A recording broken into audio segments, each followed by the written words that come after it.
Solutions to perfect problem 1 for Math 251. We're given this function f of x equals this guy and asked to sketch its graph. And actually not just the graph with the domain restricted to have our x values going from -3 up to +3. So I'll sketch out some axes here, -3 to +3. Maybe I'll make the heights go from -3 to +3 also, just to kind of keep things square. And then I want to draw the graph of this thing. To do that, you hit y equals and you type in your function. To save time, I had already done that, x plus 1 over x squared minus 9. And then I want to graph it. You could just hit graph, but then it's going to go to the default window or whatever you used last.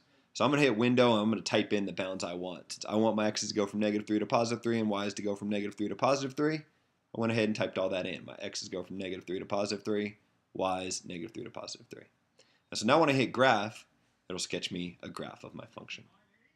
So what I'm being asked to do is to copy this here, or at least an approximation of this here. Kind of looks like this goes through the origin 0, 0, but actually it doesn't. If x equals 0, I'd have 1 divided by -9, or -1/9. So actually I don't go through the origin, I go through some point just slightly below the origin. But really this is going to be such a rough estimate that probably won't even be able to tell. So I'm going to try my best to copy that thing. Realize that it's very hard to draw on my computer. But that's actually pretty good. I'm proud of myself. Maybe you are, maybe you don't care. Yeah, good enough. There you go. There's an approximation of this graph from x's as the x's go from -3 to +3.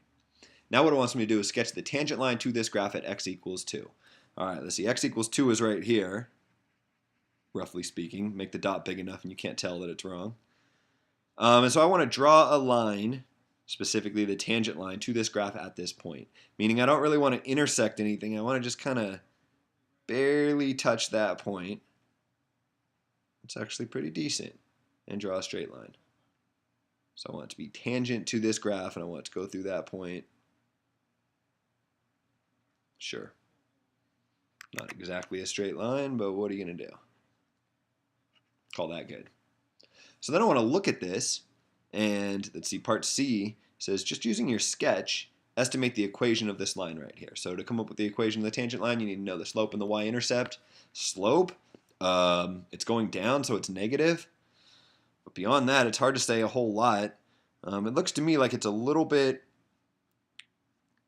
shallower than -1, because -1 would be a diagonal line and this looks like it's a little shallower than that. I don't know, maybe -0.8. It's a little bit arbitrary.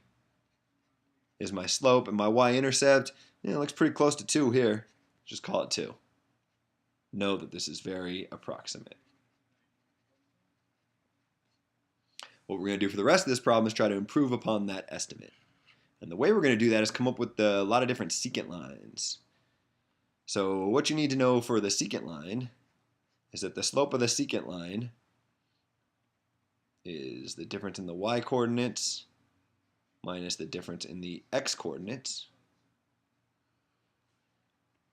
So to figure out the y-coordinates, if you want to know what y is equal to when x is equal to 2, for example, what I can do is I can take advantage of this function that my calculator has. It's under the calc menu. And its value, it's the first one. And all you do here is you tell it an x-coordinate, so 2 for example, and then it tells you what the y-coordinate is. So I'm even going to write that note. Well, I don't even have to write it here. When x equals 2, y equals -0.6. Yeah, I guess I should write that. x1, y1, x2, y2, and then the slope. So I'll kind of come up with a little table to list out all of these guys. My x1 is 1.5. I haven't figured out y1 yet. My x2 was 2, and my y2 is -0.6. And I got to figure out the slope. And then I'm going to continue in this fashion, except I'm going to make it 1.9 x1, and then I'm going to make it 1.99. And then it looks like I'm going to make it 1 with 4 nines. Then I'm going to pick a value a little bit above 2, so 2, 3 zeros and a 1. And y1, whoops, x2 is going to be 2 throughout the problem. So these will be negative 0.6 throughout the problem. And then what I want to do is go through and calculate all the different y values. There's a problem there. I mean, you might think you could just use this calc function, which really you can. You can use calc and type in 1.5, and it'll give you the y coordinate when x is 1.5. The problem is you get this decimal approximation. So you could jot down the decimal approximation right here, but then you're going to get some rounding error when you're calculating your different slopes. So what I'm going to do is I'm going to take a different approach. I'm not even going to bother calculating these. I'm just going to jump straight to here. So what I'm going to do is I'm going to say, well, in this formula right here, I got y2, which is negative 0.6. And from that, I want to subtract something. Sure, let's leave it like that. Negative 0.6 minus something. And what is that something? Well, that something is whatever the y coordinate is when x equals 1.5. So this is how I can figure out the y coordinate. I could say it's 1.5 instead of x plus 1 divided by 1.5 squared minus 9. Note the parentheses. I want this whole thing divided by this whole thing, and I'll close the second set of parentheses to indicate that I want to subtract all this stuff from negative 0.6. That's not my answer, that's just the numerator of this fraction, which will be my answer. So what I then want to do is divide all that stuff, so I need parentheses in the front of the whole thing, by something. And what something? Well, the difference in the x coordinates, x2 minus x1. x2 is 2, x1 in this first iteration is 1.5. So by doing it this way, I'm not subject to the rounding error I'd get that I'd first calculating this and then putting all 4 of these into this formula here. You can do things however you want. This is just one suggestion.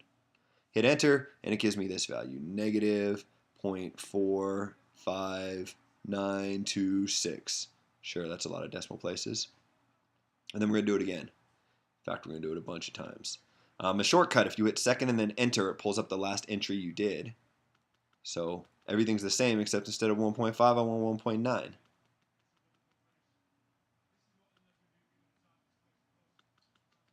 So I go through and I change all the 1.5s into 1.9s, hit enter, and I get this value, negative 0.61966. Sure. Do it again. Second, enter to bring up the last entry. And then instead of 1.9, I want 1.99. So I want to insert another 9. Same thing here. You want to insert another 9. And same thing here. You want another 9. Hit enter. Gives me this value. This is kind of the tedious part of this problem. It's a little mind-numbing, but fight through it. 0.67343. Sure. Again, second entry. Change all the 1.99s into 1.999s. What I'm saying is insert 2 more 9s. Hit enter, and you get this value, negative 0.67993. You might notice that we're getting very close to something. It kind of looks like it's getting really close to negative 0.68.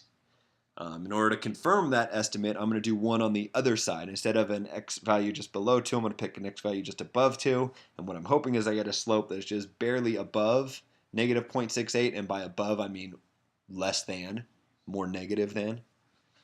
So I'll do this one last time. And everywhere I see this 1.99999, I'll change it to 2.0001.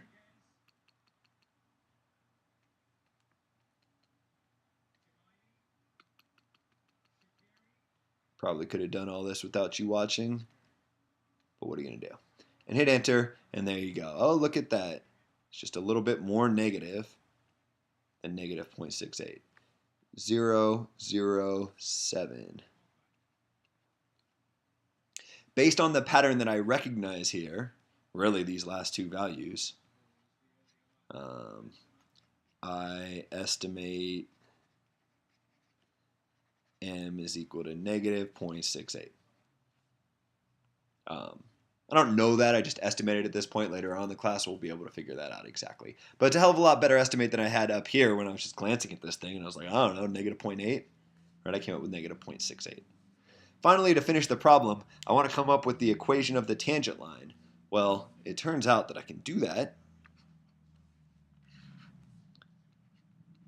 For the equation of the tangent line, all you need is, well, this formula. It's called point-slope form of a line. And it's really helpful whenever you know the slope and one point, x1, y1. So what I'm going to do is I'm going to use this formula. I'm going to use my m as negative 0.68. And then since this line goes through this point, and this point is on the blue curve, I know that when x is equal to 2, y should be equal to negative 0.6.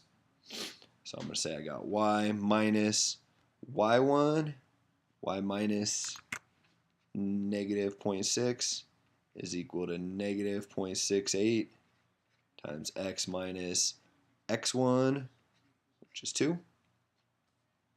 So I got y plus 0.6 minus a negative equals 0.68x minus whatever 2 times negative 0.68 is. Minus a negative will be a positive. And if you double this thing, you get 1.36.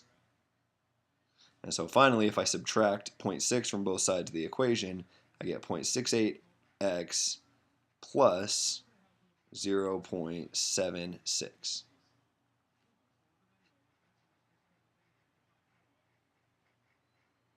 It turns out that this estimate of the slope of the tangent line is exactly correct. And since that's exactly correct, this is exactly correct. But at this point, all we know is this is a very good estimate. Note this is quite a bit different than what I had up here. It just shows how terrible my picture was.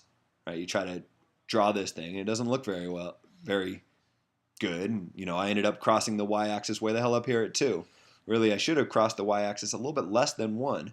That might be a little bit surprising. Maybe if we go back to our graph, we can talk ourselves into that. 2 is right here, and the slope of the tangent line would be kind of like this. You can sort of follow the cursor, and sure enough, I guess that would cross a little bit less than 1 here. Take this one step further. This is stuff you don't need to do, but I just think it's kind of interesting. I'm going to type this in, 0.68x plus 0.76. It's kind of a check for my answer. So what I'm saying is this right here is supposed to be the slope of the tangent line to this curve that's already in my calculator. So when I hit graph, I'm hoping that I'll see this same curve, and this line that will now be drawn from this equation right here will just barely touch, and it'll touch at this point when x equals 2. Let's take a look. Uh-oh, I screwed up. Where did I screw up? This was negative. Forgot my negative here. Good thing I checked my answer. So let me go back to y equals. Stick a negative in here. Don't watch the World Cup while you are making solutions for your math class. It's probably the lesson here. Here's the graph. Drum roll. Here's the line. Hopefully it's just going to be barely tangent. It looks like it is. It does look like the tangent line. I'm confident that I got the right thing right here. We'll call that good, and I will end the video here.